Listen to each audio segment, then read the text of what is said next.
I never thought I'd see my parents again after they abandoned me at age 8. That day is burned into my memory forever. Mom and Dad dropping me off at Grandma Rose's house with just a small backpack of clothes, promising they'd be back soon. "We just need some time to sort things out, Emma," Mom had said, not quite meeting my eyes. "Be good for Grandma." They never came back. The first few months were the hardest. Every day, I'd sit by Grandma's front window after school, watching cars drive by, hoping the next one would be them. Every night, I'd cry myself to sleep, wondering what I'd done wrong, why I wasn't good enough for them to stay. But Grandma Rose was my saving grace. "You're perfect just as you are, my sweet girl," she'd tell me, wiping away my tears. "Some people aren't ready to be parents, and that's not your fault. But I'm here, and I'll always be here." Grandma Rose wasn't just any grandmother. She was brilliant, sophisticated, and as I later learned, incredibly wealthy, but you'd never know it from how she lived.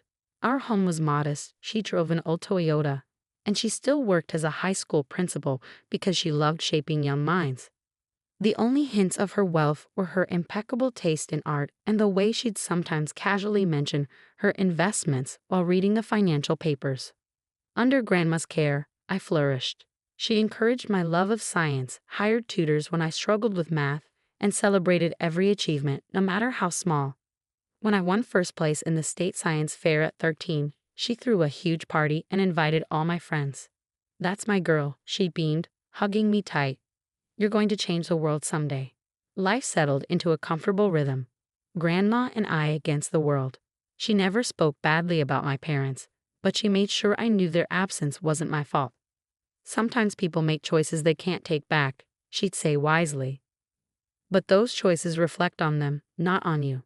I stopped thinking about my parents, stopped hoping they'd return, stopped caring why they left. I had Grandma, and that was enough. She was more than enough. Then came my 18th birthday. Grandma threw me an elegant party at her favorite restaurant, invited all my friends, and gave me a beautiful necklace, a delicate gold chain with a small key pendant. "This is more than just jewelry, Emma," she said mysteriously. "Keep it safe. You'll understand when the time comes." I didn't know then that it would be our last celebration together.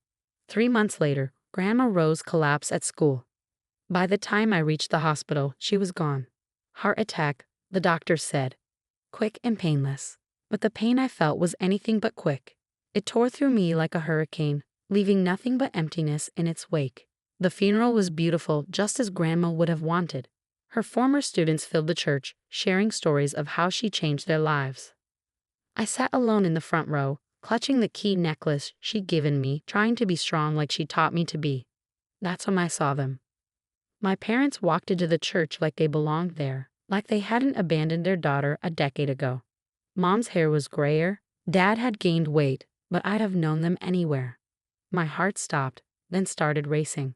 They made their way toward me, faces full of what looked like concern. "Emma, sweetheart," Mom said, reaching for my hand. I pulled away instinctively. "We came as soon as we heard. We're so sorry about your grandmother." Dad nodded solemnly. "We know it's been a long time, but we're here now. You'll come home with us, of course. You're still a minor for a few more months, and we're your legal guardians."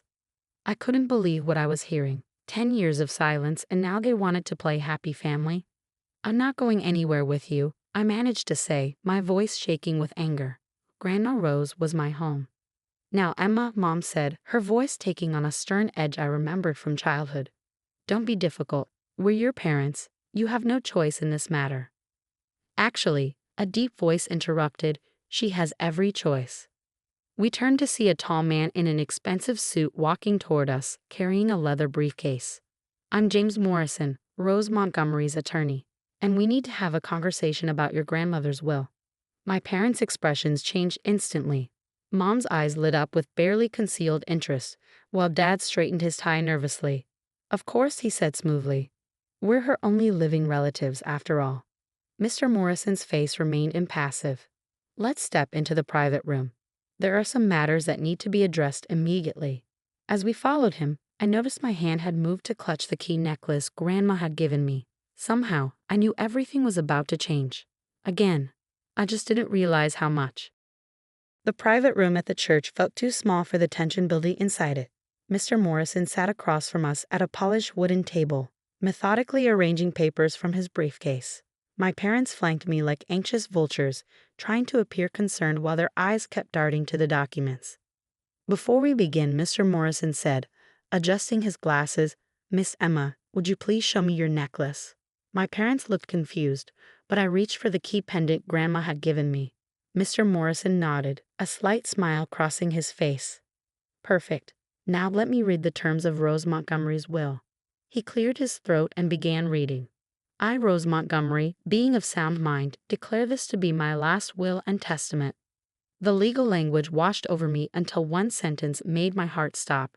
"To my beloved granddaughter, Emma Grace Montgomery, I leave my entire estate, including all properties, investments, bank accounts, and business holdings, currently valued at approximately $47 million. The room erupted in chaos. "$47 million? Mom shrieked, her face turning red. "That's impossible. Rose was a school principal." Dad slammed his hand on the table. "This is ridiculous. We're her only children. You can't tell me she left everything to a teenager." Mr. Morrison remained calm. "There's more. The will specifies that Emma is to be legally emancipated immediately, with a trust established in her name. The key she wears opens a safety deposit box containing additional documents and instructions." My head was spinning. $47 million? Grandma Rose, my modest, Toyota driving grandmother, had been worth $47 million.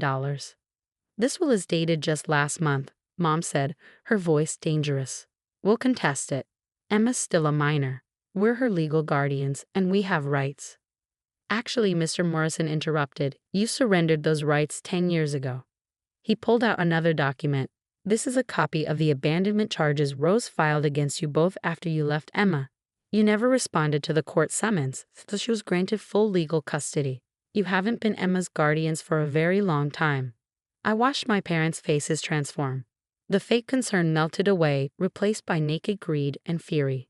"Emma, sweetie," Mom tried again, her voice honey sweet. "You don't understand what you're doing. Let us help you manage this. We're family." "Family?" The word felt like poison in my mouth.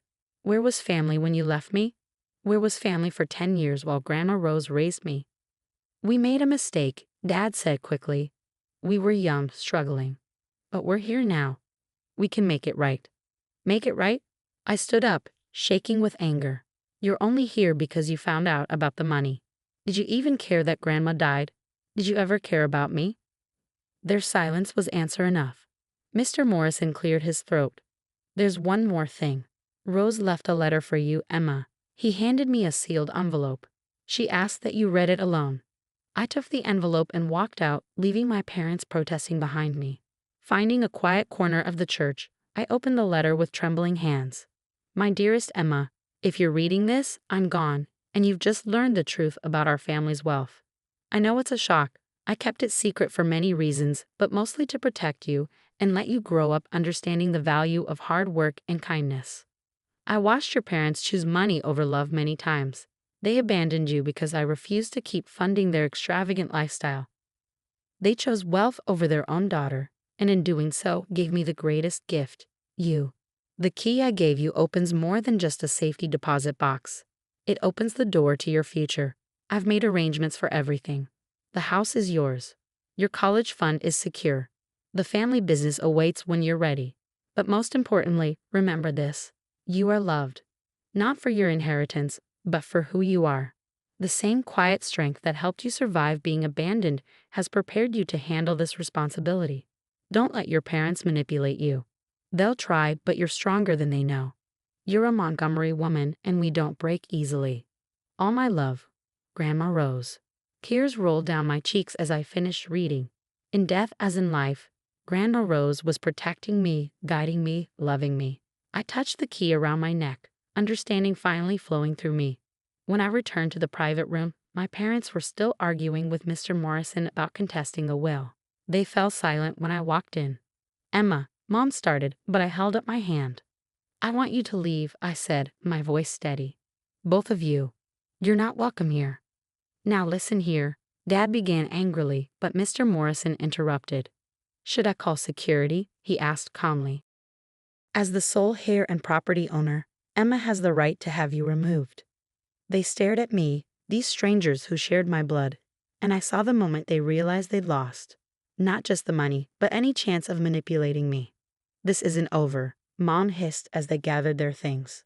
You'll regret this. I watched them leave, feeling oddly peaceful. What happens now? I asked Mr. Morrison. He smiled.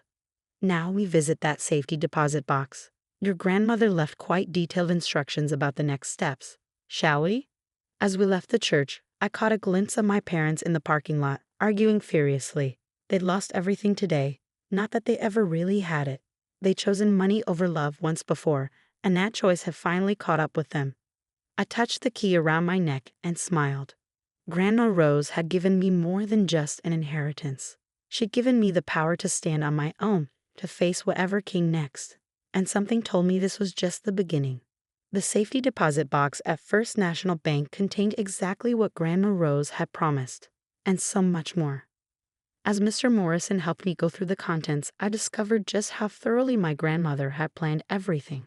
Inside were property deeds, stock certificates, and detailed instructions about the family business, Montgomery Investments, a company I'd never even known existed. But what caught my eye was a USB drive labeled "Watch Me First." Mr. Morrison pulled out his laptop, and Grandma Rose's face appeared on screen. She looked healthy, vibrant. This must have been recorded just before she died.